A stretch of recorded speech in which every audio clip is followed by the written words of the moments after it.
बिस्मिल्लाहिर्रहमानिर्रहीम। अस्सलाम वालेकुम नाज़रीन। प्रोग्राम खबर की खबर के साथ मैं हूं आपका मेज़बान डॉक्टर बुलंद इकबाल।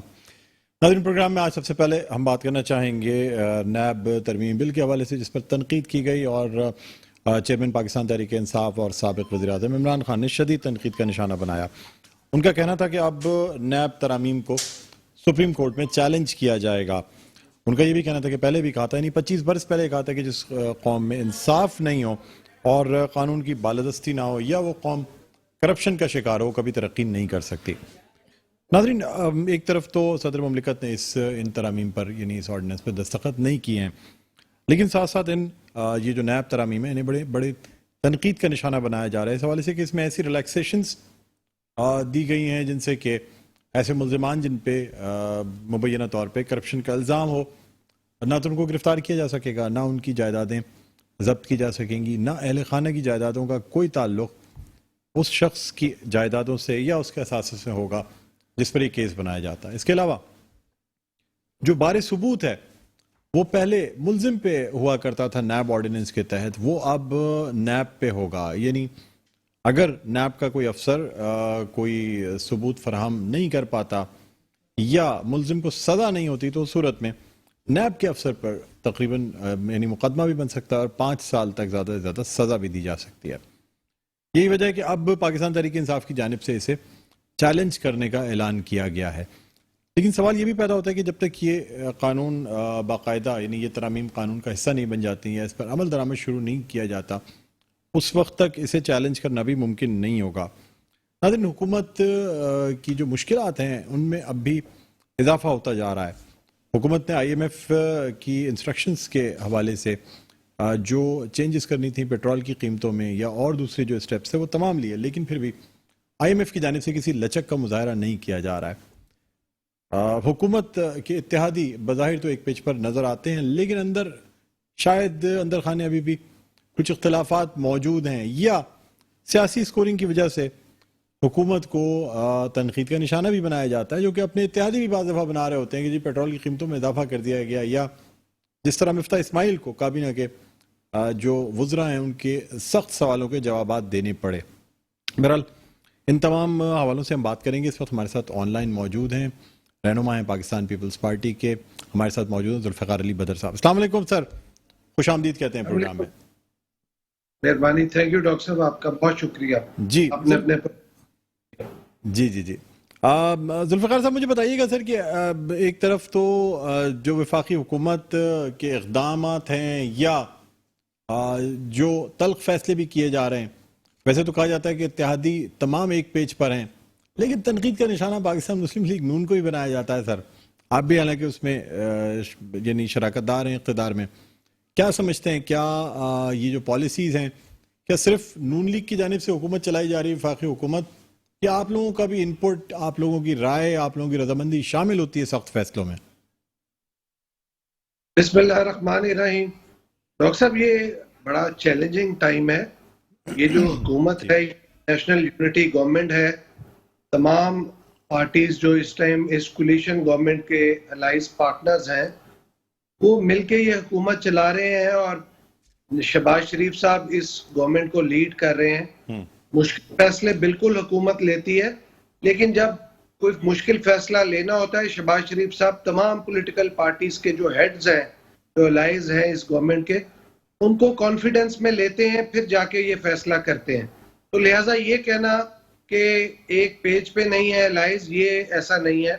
तमाम जो अलाइज हैं वो एक पेज में है। हाँ, इसके अंदर अगर किसी की किसी सर्टेन सेक्टर या किसी पर्टिकुलर चीज के ऊपर कोई रिजर्वेशन है या कोई चीज की इम्प्लीमेंटेशन में या उसकी मर्जी के मुताबिक उस मिनिस्टर का कोई महकमे के अंदर पोस्टिंग ट्रांसफर है, उसमें डिले आ रहा है, तो वहां पे उसकी वो रिजर्वेशन या कोई मामला हो सकता है। लेकिन ओवरऑल जो एक प्रिंसिपल पॉलिसी डिसीजन मेकिंग मियां शहबाज शरीफ साहब लेते हैं, उसमें तमाम पॉलिटिकल पार्टीज, हाँ अगर कोई फैसला ऐसा करते हैं तो पॉलिटिकल पार्टीज फिर गवर्नमेंट को और मियां शहबाज शरीफ साहब को ये कहते हैं कि आप इसके ऊपर बैठ के एक मीटिंग करें और कंसेंसस बिल्ड करें, क्योंकि आप अकेले इस हुकूमत का हिस्सा नहीं है, बाकी भी पार्टियां हैं, और सबका इनपुट लें और जो कंसेंसस बनता है उसके ऊपर फैसला करें। तो लिहाजा मुश्किल जरूर है, लेकिन डिसीजन मेकिंग मियां शहबाज शरीफ साहब करते हैं सबको कॉन्फिडेंस में लेके, और सबको साथ लेके चल रहे हैं। ये बहुत बड़ी एक अचीवमेंट है, मैं समझता हूं उनके लिए। अच्छा सर, अब क्या समझते हैं, आईएमएफ की जानिब से अब भी कोई लचक नहीं दिखाई जा रही? कहा जा रहा है वर्किंग डे नहीं था, बात नहीं हो पाई, अब आईएमएफ से बात की जाएगी। पेट्रोल की जितनी कीमत कही गई थी, आवाम पे बोझ डाल दिया गया, पेट्रोल की कीमत बढ़ा दी गई और हुकूमत के पास कोई चारा भी नहीं है आवाम को सवाए इसके कि महंगाई की चक्की में पीसा जाए। इस वक्त कीमतें बढ़ती चली जा रही हैं। अब ये भी कहा जा रहा है कि जी जो मराहत हैं, जो चीज़ें हैं, शायद वो भी रोकी जाएं, या जो चीज़ें जो ऐसी सब्सिडीज जो बजट में अनाउंस कर भी दी गई शायद उन्हें भी वापस लिया जाए। क्या कहेंगे आप? बेसिकली वो जो बजट के अंदर डेफिसिट है, उसको कवर करने का लिए देख रहे हैं कि कैसे वो कवर किया जाए, क्योंकि अगला जो हदफ है उसको कवर करना ही है, उसको स्ट्रेटेजाइज करना है। आईएमएफ के साथ जो मुआहिदा इमरान खान साहब ने किया था, उस मुआहिदे को इस नेशनल यूनिटी गवर्नमेंट को उसकी पासदारी करनी पड़ी और उसके तमाम शिकों को इम्प्लीमेंट करना पड़ा। उसके नतीजे में बिजली, गैस और पेट्रोल की प्राइस को बढ़ाना पड़ा, क्योंकि पेट्रोल की प्राइस एक इंटरनेशनल मार्केट में भी पेट्रोल की प्राइस बढ़ी हुई है। लेकिन ये आईएमएफ के साथ मुआहिदे के अंदर भी था कि पेट्रोल की प्राइस को बढ़ाना है, और उसी के मुताबिक सारे इकदाम किए गए। और मुश्किल फैसला है, चैलेंजिंग सिचुएशन है पाकिस्तान के अंदर, चैलेंजिंग बिजली सर आपकी हुकूमत, सर आपकी पार्टी तो महंगाई के खिलाफ उसने मार्च किया, फिर तमाम पॉलिसीज जो इमरान खान की थी उस पर तनकीद की। अगर इमरान खान ने कोई मुआहिदा किया भी था तो जिस वक्त इमरान खान की हुकूमत जा रही थी उस वक्त तो आईएमएफ ने तमाम चीजें रोक दी थी, मुज़ाकरात फिर से हुए। अब तो आप लोगों की हुकूमत पे था ना सर कि आप लोग किस तरीके से मुआहिदे करते हैं, या क्या मुज़ाकरात होते हैं आईएमएफ से जिसके तहत जो आईएमएफ की कंडीशंस है उनको पूरा किया जाता है? पिछली हुकूमतों की बेस पे तो इमरान खान ने तो सर पिछली हुकूमतों के मुआहिदे नहीं चलाए ना, अपना मुआहिदा किया, नए सिरे से आईएमएफ के पास गए। तो आप भी जब आपने एक टेक ओवर किया एक मुल्क को, और एक रिजीम चेंज है पूरी की पूरी, पार्टीज चेंज हैं, तमाम चीजें तब्दील हो गई हैं, तो आप पे क्या ऐसा बाइंडिंग था कि आप इमरान खान की जो मुआहिदा था उसको मानते? और अगर ऐसी बात है तो मुआहिदा पब्लिक कर दें सर। डिमांड की जा रही है कि आखिर ऐसा क्या मुआहिदा है जो पब्लिक नहीं कर सकते?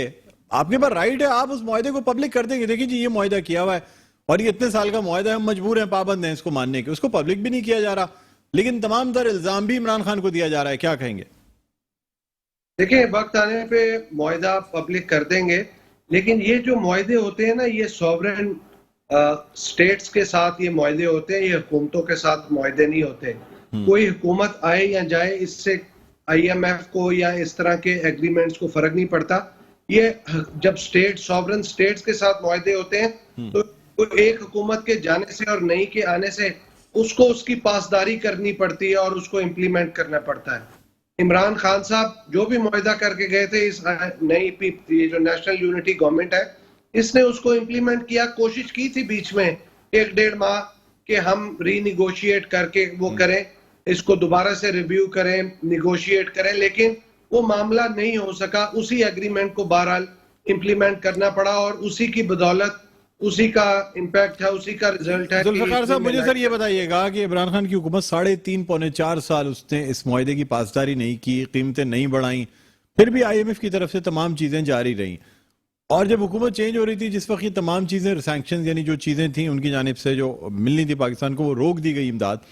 उसके बाद यानी जो उनकी इंस्टॉलमेंट थी, तो उसके बाद फिर मुआहिदे पे भी पासदारी करने के लिए, उस पर अमल दरामद करने के लिए कह दिया गया। 3.5 पौने 4 साल तक इमरान खान ने इस मुआहिदे पे किसी पे कोई अमल दरामद नहीं किया। देखिए, आपको शायद डॉक्टर साहब इस चीज का इल्म नहीं है कि खान साहब ने अपने पिछले 4-5 माह के अंदर जो बिजली और पेट्रोल की प्राइसेस बढ़ाई, और फिर खान साहब जब पावर में आए थे तो इन्होंने भी 7-8 माह 9 माह ये आईएमएफ के पास नहीं गए थे, और उसके नतीजे में खान साहब को जाके आईएमएफ के पास घुटने टेकने पड़े, और फिर आईएमएफ ने अपनी शराइत पे मुआहिदे किए। ये नहीं है कि हुकूमतें आईएमएफ के साथ मुआहिदे नहीं करती, पिछली हुकूमतों ने भी किए थे, लेकिन वो मुआहिदे बड़े बैलेंस्ड एग्रीमेंट्स होते थे, वन साइडेड एग्रीमेंट नहीं होते थे, और उसके अंदर आपको अवामुन नास का और कीमतों का, महंगाई को कंट्रोल करने की और कीमतों को बरकरार रखने का सोचना पड़ता था कि ग्रास रूट पे क्या है उसका इम्पैक्ट आएगा। लेकिन खान साहब ने जो मुआहिदा किया वो तो वन साइडेड था। जो आईएमएफ कहती है वो करना पड़ा। स्टेट बैंक का इन्होंने गवर्नर दे दिया। फिर आपको अगली चीज बताऊं, जब ये आईएमएफ के बाद जाने के बाद फिर इन्होंने कहा 1 लाख नौकरी देंगे, 50 लाख घर देंगे, वो नहीं दे सके। फिर उसके बाद 3-4 गुजरा, खजाना बदले। एक इनके पास अफलातून अरस्तु किस्म का वजीर खजाना था जिसको 7-8 माह बाद इनको चेंज करना पड़ गया। जुल्फिकार साहब, बात कहने की ये है कि ना तो खान साहब और ना उनकी टीम में काबिलियत थी, ना अहलियत थी। सर इतने बड़े इदारे हैं सर, आलमी इदारे हैं। एक इदारे को खान साहब जो हैं वो 2.5-3 साल उसको लारे देते रहे, कोई जो है ना किसी चीज की कीमत नहीं बढ़ाई। वो इदारा खामोशी से खान साहब की तमाम यानी चीजों के बावजूद भी पाकिस्तान को अपनी उसने मदद जारी रखी। आपकी हुकूमत आते ही उसने कहा जी पहले सारा पिछला कर्ज चुकाएं, उसके बाद जो है ना फिर नए सिरे से बात होगी। डॉक्टर साहब थोड़ा सा मैं आपको करूं कि पिछले साल खान साहब ने यानी जब पावर में आखिरी 3-4 माह थे ना, तो इन्होंने आखिरी 3-4 माह में हर महीने बिजली की प्राइस बढ़ती थी। पहले 4 रुपए 12 रुपए बढ़ी, फिर 3 रुपए 68 पैसे बढ़ी, फिर उसके बाद 5 रुपए बढ़ी, फिर उसके बाद 5 रुपए ये बढ़ानी थी तो वो 5 रुपए नहीं बढ़ाई। इन्होंने कहा कि हम कम कर देते हैं। फिर पेट्रोल की प्राइस इन्होंने कम कर दी, थोड़ी थोड़ी करके 20 रुपए बढ़ा चुके थे। फिर दोबारा 10 रुपए कम। महंगाई मार्च बिलावल भुट्टो जरदारी साहब ने स्टार्ट की। हाँ। तो उस टाइम पे इन्होंने पेट्रोल की प्राइस कम की, बढ़ाने के बाद कम की, क्योंकि इनको पता था कि मैं जा रहा हूं और ये सारा का सारा बोझ नई हुकूमत पे पड़ेगा। जुल्फिकार साहब हमारे साथ मौजूद, अभी हमें ज्वाइन किया है अरसलान ताज साहब ने, जो कि रहनुमा है पाकिस्तान तहरीक इंसाफ के और मेंबर सूबाई असेंबली। हम उनको भी खुशामदीद कहना चाहेंगे प्रोग्राम में। अस्सलाम वालेकुम अरसलान ताज साहब, आपको खुशामदीद कहते हैं। जी वालेकुम सलाम। जी सर आप हमारे साथ लाइन पे रहिएगा, मुझे एक सवाल मजीद करना है जुल्फिकार अली बदर साहब से, उसके बाद आपकी तरफ आता हूँ। जुल्फिकार साहब, एफएटीएफ से जो अब ग्रे लिस्ट से निकालने का अमल शुरू हुआ है और एफएटीएफ ने जिस तरीके से अब उनका बाकायदा एनवॉय आएगा, उसके बाद तमाम चीज़ें जो कि वो अब तक असेस कर चुके हैं कि मार्च 2022 तक जो कंडीशंस एफएटीएफ ने लगाई थी वो पाकिस्तान की हुकूमत ने पूरी की, जिसकी वजह से अब ये ग्रे लिस्ट से निकालने का अमल शुरू हो जाएगा। सर उन कंडीशंस के तहत मनी लॉन्ड्रिंग के खिलाफ जो इक़दाम किए गए, जो कवानीन बनाए गए, जिसको आपकी अपोजिशन या आपके जो इत्तेहादी हैं उन्होंने रेजिस्ट किया और बाइकॉट किया गया, उसके खिलाफ बातें की गई कि ये क्या किया जा रहा है, आज उन्हीं की वजह से पाकिस्तान एफएटीएफ की ग्रे लिस्ट से निकलने जा रहा है।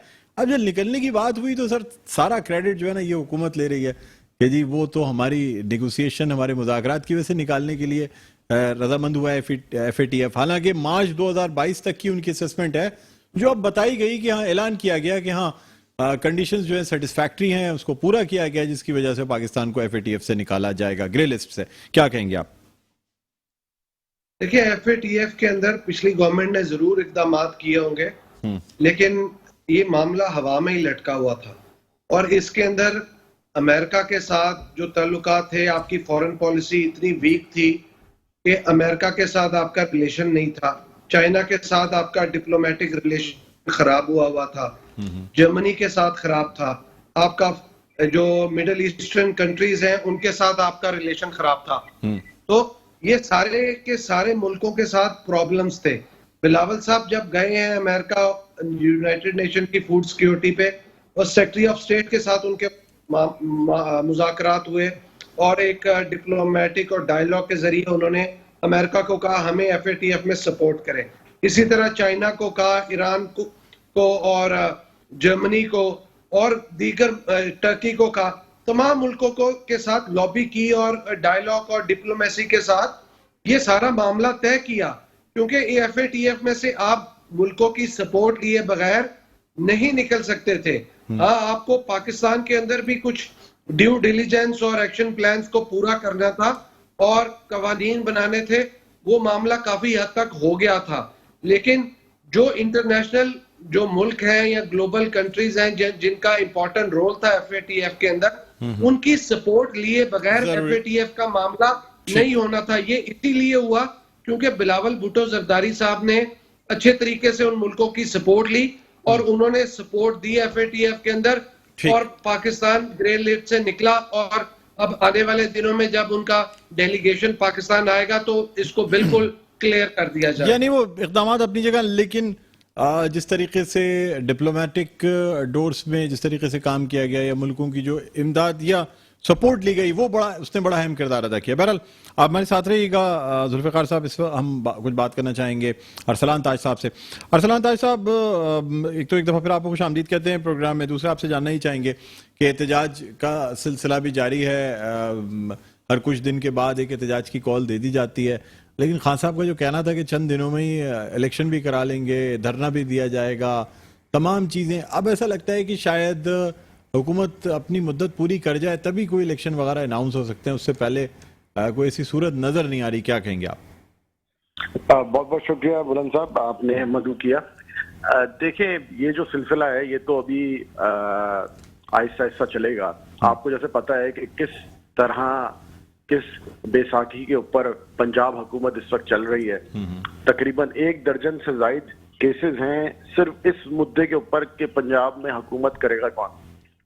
जो आईने पाकिस्तान में रिजर्व सीट्स के हवाले से वाज़ेह तौर पे लिखा हुआ है, उस पर इलेक्शन कमीशन ने एक अजीबोगरीब सा फैसला दिया। फिर जो सीएम का रिजिग्नेशन था, उसके बाद नए सीएम आए। फिर आपने देखा कि तारीख में पहली दफा कि एक सूबे के वजीर आला का हलफ जो है वो कौमी असम्बली के स्पीकर ने लिया। फिर आपने पहली दफा देखा कि बजट में 2 इजलास चल रहे थे। तो ये आप जो देख रहे हैं कि जो मामला है इतना आसान है नहीं। और ये उस सूबे की बात कर रहा हूँ जिसकी आबादी पाकिस्तान की 65% आबादी है, 12 करोड़ का से जायद का वो सूबा है पंजाब हमारा। तो इतना स्मूथ इस वक्त चल नहीं रहा मामला, को के दिखाया जा रहा है कि सब कुछ सेटल्ड है।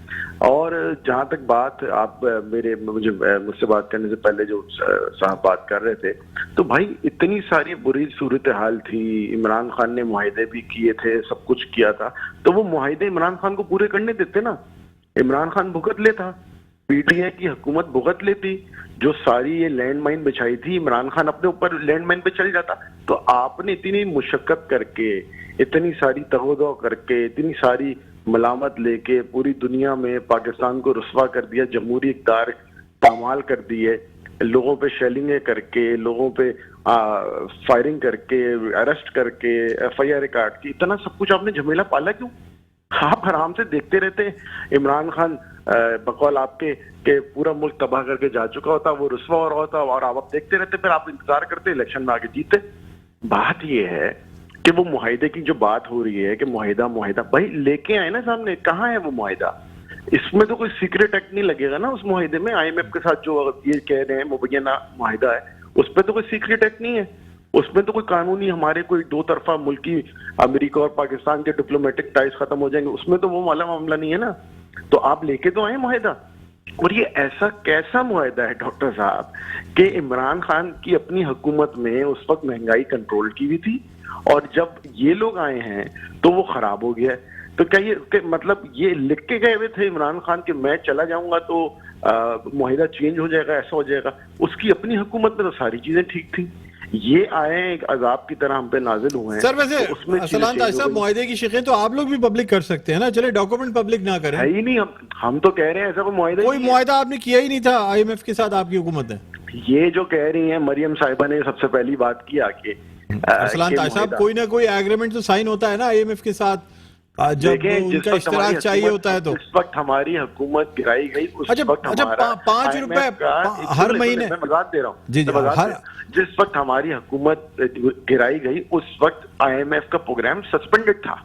मार्च के बाद से सस्पेंडेड था, 2-3 माह जो है सस्पेंड रहा है हमारा। तो IMF प्रोग्राम जो सस्पेंड था, हम तो थे ही नहीं उसमें। हमने तो नेगोशिएट करना था 2 महीने के बाद, और हम ये कर लेते। और मुझे इतनी मजाक खेज बात लगी कि ये कह रहे हैं कि जी वो FATF में कवानीन का काम हो चुका था, तो इसलिए वो सिर्फ जाके मिन्नत समाजत की हमने जर्मनी से, बकौल इनके चाइना से, अमेरिका से, UAE से कि जी हमें UAE तो खुद ग्रे लिस्ट में, उससे आप मिन्नत समाजत क्या करेंगे? वो तो खुद। लेकिन diplomacy plays a great role Arsalan Taj साहब, इसमें कोई शक नहीं है कि आपकी डिप्लोमेसी जो है वो रोल प्ले करती है। बहुत सारी चीजें हमारे पास अक़वाम मुत्तहिदा की करारदादें मौजूद हैं हमारे हक में, लेकिन फिर भी हम कुछ नहीं कर सकते, इसलिए कि हमने शायद कभी उस तरीके से डिप्लोमेसी की नहीं कि हम मुल्कों को साथ मिला के इस तरह चलते। इससे बड़ी डिप्लोमेसी क्या होगी डॉक्टर साहब कि दुनिया की तारीख में पहली दफा ऐसी इससे बड़ी डिप्लोमेसी बताएं आप मुझे। सर ट्रम्प के साथ जो आपके ताल्लुकात थे ना आपके चेयरमैन के, वो अपनी जगह करारदाद इमरान खान ने मंजूर करवाई और उसका आलमी दिन मनाने का फैसला किया गया। जिस आप दुनिया में रहते हैं वहां पे जो इस्लामोफोबिया है उसमें अगर डिप्लोमेसी हमारी खराब होती तो वो मुमकिन था? आप बताएं मुझे, जवाब दें, मुमकिन था वो? सर लेकिन जब से ये जो बाइडन रेजीम जब से आई है उस वक्त से कुछ अच्छे ताल्लुकात शायद नहीं थे, कभी राब्ता नहीं हुआ, मतलब कभी आज तक किसी किस्म का कोई डिप्लोमेटिक राब्ता भी नहीं हो सका between the two heads of the governments, यानी इमरान खान और जो बाइडन के दरमियान कोई ऐसी जिस तरह से ट्रम्प से ताल्लुकात थे इस रजीम में शायद वो हो सकता है कि देखें वहां भी दो मुख्तलिफ जमातें रूल करती हैं। सर आप खुद ये कहते हैं ना कि साजिश हुई और ये तमाम तो कह रहे हैं ना, हम तो कह रहे हैं, और इसको आप जोड़ें कि आपके महले वकू में क्या हो रहा था। अच्छा। आप जिस वक्त हम ये कह रहे हैं साजिश अच्छा पनपी है उस वक्त अफगानिस्तान से इनकी फौजें विड्रॉल हो रही। अरसलान ताज साहब मुझे एक वक्फे के लिए कहा जा रहा है, एक वक्फा लेना चाहेंगे। जुल्फिकार साहब भी हमारे साथ ऑनलाइन मौजूद हैं, एक वक्फा। नाज़रीन वक्फे के बाद दोबारा आपकी खिदमत में हाजिर होते हैं, कहीं ना जाइएगा, देखते रहिए प्रोग्राम खबर की खबर। जी नाज़रीन वेलकम बैक, एक दफ़ा फिर आपको खुशामदीद कहते हैं प्रोग्राम में खबर की खबर। मैं हूं आपका मेज़बान डॉक्टर बुलंद इकबाल। नाज़रीन हमारे साथ वीडियो लिंक पर मौजूद हैं जुल्फ़िकार अली बदर साहब जो कि रहनुमा हैं पाकिस्तान पीपल्स पार्टी के। इसके अलावा हमारे साथ ऑनलाइन मौजूद हैं अरसलान ताज साहब जो कि मेंबर सूबाई असम्बली हैं और रहनुमा हैं पाकिस्तान तहरीक इंसाफ के। ब्रेक पे जाने से पहले अरसलान ताज साहब से बात हो रही थी, उन्होंने कुछ सवालात उठाए थे जो मैं अब जुल्फ़िकार अली बदर साहब से करना चाहूँगा। सर बात यह है कि अगर हुकूमत इतनी ही ख़राब पोजीशन में थी जिस तरह के अरसलान ताज साहब ने कहा और इतने मुश्किल हालात से गुजरना था आवाम को, तो फिर क्या ऐसी ज़रूरत पड़ गई थी कि आप लोगों ने हुकूमत संभाली? लैंड माइन्स अगर उन्होंने फैलाई थी तो ये बारूदी सुरंगों में खुद ही ख़त्म हो जाते। आपको क्या ज़रूरत थी कि इन मुश्किल हालात में आप हुकूमत लेते? उसके बाद जनरल इलेक्शन होते, आप लोग इलेक्शन जीतते और हुकूमत संभालते। क्या कहेंगे डॉक्टर साहब? ये जो हुकूमत आई है ना, ये आई है एक आईनी और कानूनी तरीके से तरीके महकमात के जरिए जी, और हमारा हुकूमत में आने का मकसद एक ही ये था कि यहाँ पे रोम जल रहा था और नीरू बांसुरी बजा रहा था और किसी को कोई फिक्र फाका नहीं था, और उसी चीज को बचाने के लिए हम आए। हाँ मुश्किल फैसले हैं, मामलात हालात बहुत मुश्किल है, कठिन है, लेकिन कर रहे हैं और पाकिस्तान को और पाकिस्तान के अवाम को बिल्कुल तबाही के दहाने पे जो पहुंचा दिया था उससे बचाने के लिए ये नेशनल यूनिटी की गवर्नमेंट आई।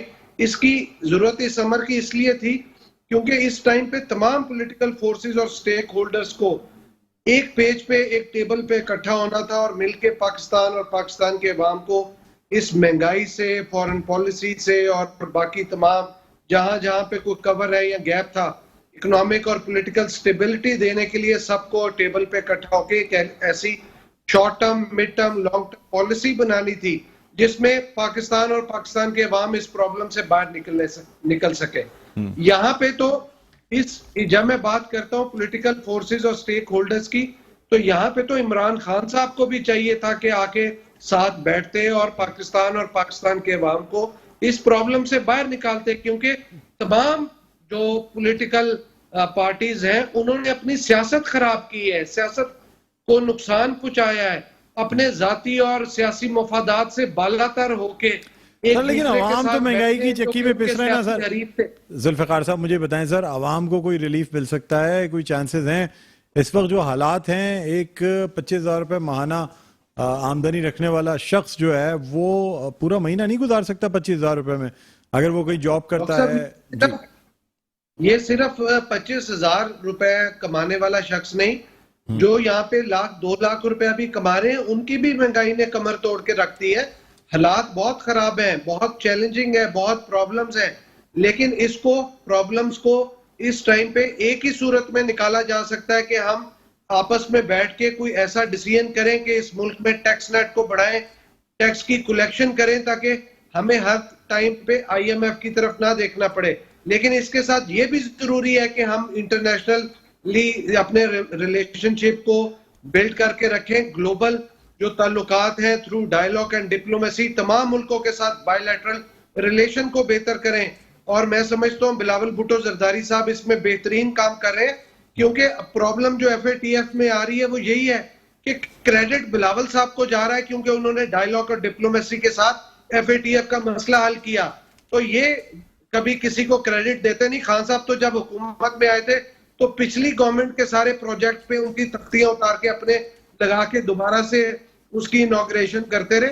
तो यहाँ पे सियासत में लचक शो करनी पड़ेगी, जिद छोड़नी पड़ेगी और बैठ के पाकिस्तान और पाकिस्तान के अवाम के लिए मुश्किल फैसला और ऐसा फैसला करना पड़ेगा कि आने वाले दिनों में अवाम को रिलीफ मिले, अवाम के लिए मुश्किलात कम हो।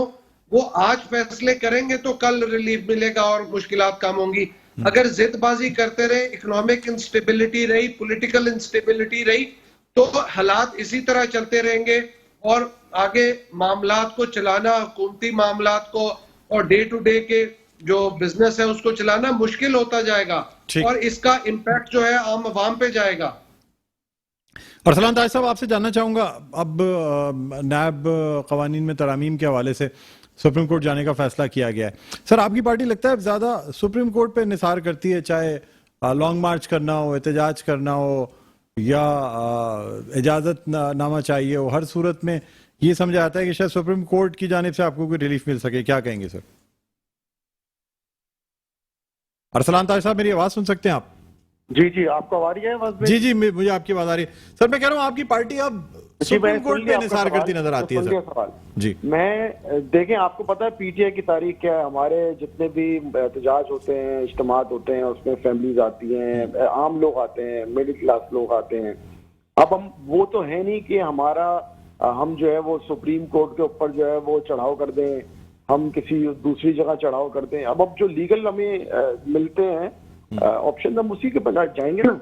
और बात यह है कि ये लोग, आपने कहा वो नैब कवानीन में ये आए ही इसलिए हैं मेरे भाई, ये सिर्फ इसलिए आए हैं कि अपनी चोरी को बचाना है। ये जो FATF की बात कर रहे हैं, बिलावल साहब और हिना रब्बानी खर साहिबा तो बाइकआउट करके चली गई थी। FATF का जिस वक्त हम कानून लेके आ रहे थे, जो FATF ने 2 तरमीम हमें कहीं थी लाने की कानून में, उसमें इन्होंने बाइकआउट किया था उसका। इनके 25 मार्च 2022 को प्रेस कॉन्फ्रेंस की इन तीनों ने बैठ के, जो PDM का टब्बर था, उन्होंने बोला कि ये तो PTI जो है वो FATF की ईमा पे चल रही है पूरी। अब ये कह रहे हैं कि हमें क्रेडिट दो। भाई, किस बात का आप घूम फिर रहे हैं वहां पे जाके? सैर सपाटा कर रहे हैं। 2022 को तो ये गवर्नमेंट जी 25 मार्च 2022 नोट कर लें जी। और ये क्रेडिट, किस बात का क्रेडिट आपने किया क्या है? ये आप घूम फिर रहे हैं, बस ठीक है, सैर सपाटा कर लें। क्रेडिट वेडिट आपका है, कहीं लेना चाहे चले ले लें, हमें कोई टेंशन नहीं है। ठीक। बात ये, जो चूरन आप बेच रहे थे बिलावल को, सर वक्त महदूद है, फाइनल कमेंट दीजिएगा, फिर मैं जुल्फिकार साहब की तरफ जाऊंगा। जिंदगी में 1 किलो दूध खरीदा है बिलावल ने? 10,000 रुपए की कोई नौकरी की है, इंटर्नशिप की है, उससे क्या पता महंगाई क्या होती है भाई? अब निकले ना मार्च लेके। उसे तो जब से ये इम्पोर्टेड हुकूमत आई है वो तो दुम दबा के ऐसा भाग गया, बिलावल नजर ही नहीं आ रहा, कहीं महंगाई आसमानों पर। सर, आज जलसा है, लड़काना में खिताब करेंगे, लड़काना में जलसे से भाई वो भी वायलेशन कर रहे हैं। 4 दिन बाद लड़काना में बलदियाती इलेक्शन हो रहे हैं और ये वहां जाके स्कीमें लॉन्च कर रहे हैं। 50 साल से इनको याद नहीं आया लड़काना, अब एकदम से इनको। अरसलान साहब, वक्त महदूद है, अब आपका मैं शुक्रिया अदा करना चाहूंगा। जुल्फिकार अली बदर साहब, फाइनल कमेंट क्या कहना चाहेंगे? आपने बात सुन ली होगी अरसलान ताज साहब की। डॉक्टर साहब, मैं थोड़ा सा अपने काबिल दोस्त को बताना चाहूंगा कि 22 मार्च 2022 जो है ना, 25 मार्च 2022 को हुकूमत के पास नंबर पूरा नहीं था। 8 मार्च 2022 को हमने तहरीके इत्मीनान जमा करा दी थी, उसके पास इनके पास नंबर पूरा नहीं था कि असेंबली के अंदर ये कोई काम करते। ठीक है, ओके, बहुत बहुत शुक्रिया जी। ठीक है, पॉइंट नोटेड। जुल्फिकार अली बदर साहब, आपका बहुत बहुत शुक्रिया, आपने प्रोग्राम की वक्त निकाला। अरसलान ताज साहब, आपका भी बहुत बहुत शुक्रिया। नाज़रीन, प्रोग्राम का वक्त अपने ख़िताम पर पहुंचता है, मुझे बुलंद इकबाल को इजाज़त दीजिए। अपना बहुत ख्याल रखिएगा। अल्लाह हाफ़िज़।